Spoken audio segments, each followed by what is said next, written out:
L'intérêt de la Tunisie pour les États-Unis, ça n'est pas un intérêt économique. Mais précisément parce qu'il n'y a pas d'intérêt économique, c'est à cet endroit-là qu'ils ont installé les bases régionales de la CIA et du MEPI. Comme il n'y a pas d'enjeu de cette nature, ils ne pensaient pas qu'il y aurait une révolution sur place et ils ne pensaient pas qu'ils pourraient se trouver en difficulté eux-mêmes dans ce pays. Donc ils ont construit une gigantesque ambassade tout à fait à l'extérieur de la ville. C'est un énorme blocos ultra sécurisé.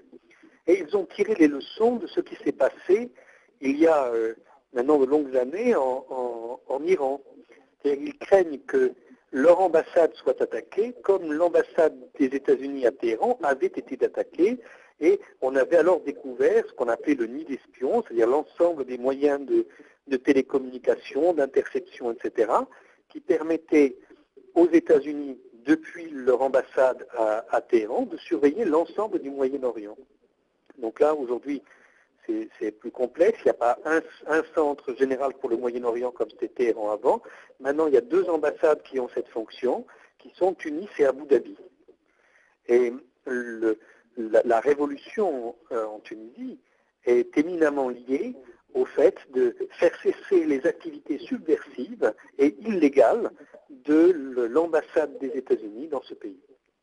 Donc aujourd'hui, la question qui se pose, c'est est-ce que le peuple tunisien va continuer dans sa démarche et est-ce qu'il va poser la première question fondamentale de toute révolution, c'est-à-dire désigner lui-même ses dirigeants, ne pas accepter qu'on lui concocte dans une ambassade un gouvernement du nom national, mais exiger de désigner lui-même ses dirigeants et exiger de réécrire la Constitution.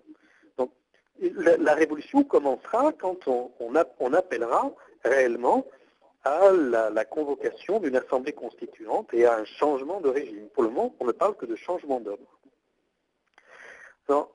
Petit détail dans cette affaire, les Français qui n'étaient pas informés du revirement des États-Unis ont soutenu jusqu'au bout le dictateur et se sont couverts de ridicule avec cela.